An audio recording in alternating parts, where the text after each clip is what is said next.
श्रीलक्ष्मीसूक्तम्। ॐ हिरण्यवर्णां हरिणीं सुवर्णरजस्रजां चन्द्राहिरण्यमयी लक्ष्मीं जातवेदोमावह। तां मै आवह जातवेदो लक्ष्मीमन्पगामिनीं यस्यां हिरण्यं विन्देयं गामश्वं पुरुषानहम्। अश्वपूर्वां रथमद्यां हस्तिनादप्रबोधिनीं श्रियं देवीमुपह्ये श्रीर्मादेव्यजुषतां।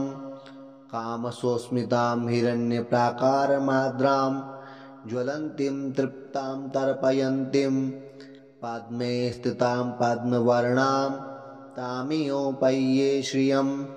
प्रभासां यशसा लोके देवीजुष्टामुदारां पद्मनीं शरणमहं प्रपद्ये। लक्ष्मीर्मे नश्यन्तां त्वां वृणे आदित्यवर्णे तपसोऽधिजातो वनस्पतिस्तव वृक्षोत्बिल्वः।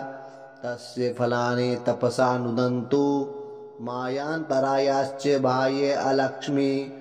उपेतु मां देवसखः कीर्तिश्च मणिना सह। प्रादुर्भूतोऽस्मि राष्ट्रेऽस्मिन् कीर्तिं वृद्धिं ददातु मे। क्षुत्पिपासामलां ज्येष्ठां लक्ष्मी नाशयाम्यहम्। अभूतिं समृद्धिं च सर्वां निर्नुद्गृहात् गन्धद्वारां दुरादर्शां नित्यपुष्टां करीषिणीम्। ईश्वरीं सर्वभूतानां तामियोपह्ये श्रियं।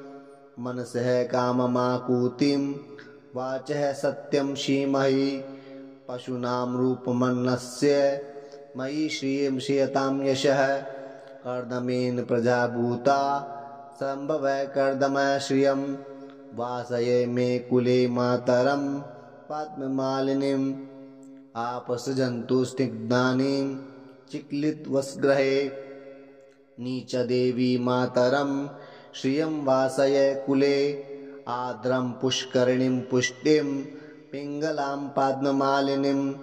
चन्द्रां हिरण्मयी लक्ष्मीं जातवेदोमावह। आर्द्राय करणीं यष्टिं सुवर्णां हेममालिनीं। सूर्यां हिरण्मयी लक्ष्मीं जातवेदोमावह। तां मै आवह जातवेदो लक्ष्मीमन्पगामिनीं यस्यां हिरण्यं प्रभूतं गावो दास्योऽश्वान् विन्देयं पुरुषानहम्। यः शुचिप्रयतो भूत्वा जूयुयादाज्यमन्वहं। सूक्तं पञ्चदशश्च श्रीकामः सततं जपेत्। पद्मनाने पद्म उरु पद्माक्षी पद्मसंभवे। त्वं मां भजस्वी पद्माक्षी येन सौख्यं लभाम्यहम्। अश्वदायि गोदायि धनदायि महाधने धनं मे जुष्टां देवी सर्वकामाश्च देहि मे। पुत्रपौत्रं धनं धान्यं हस्तस्वाधिगवे रथं। प्रजानां भवसि माता आयुष्मन्तं करोतु मां। धनमग्निवायुर्धनं सूर्योधनं वसु धर्मेन्द्रो बृहस्पतिर्वरुणं धनमश्नुते। वैन्तेयं सोमं पिबतु वृत्रः। सोमं धनस्य सोमिनो मह्यं ददातु। न क्रोधो न च मार्तस्य न लोभो नाशुभा मतिः। भवन्ति कृतपुण्यानां भक्तानां श्रीसूक्तं जपेत् सदा। वर्षन्तु ते भिवाभवरि दिवो भ्रस्य विद्युतः।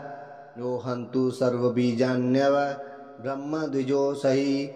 पद्मप्रिये पद्महस्ते पद्मालये पददलायताक्षी। विश्वप्रिये विष्णुमनोनुकूले त्वत्पादपद्मं मयि सन्निधत्स्व।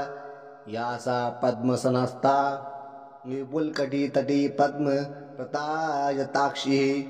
गम्भीरावर्तनाभिस्तनभरः नमिता शुभ्रवस्त्रोत्तरीया।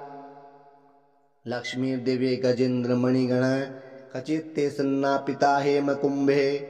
नित्यं सा पद्महस्ता मम वस्तु गृहे।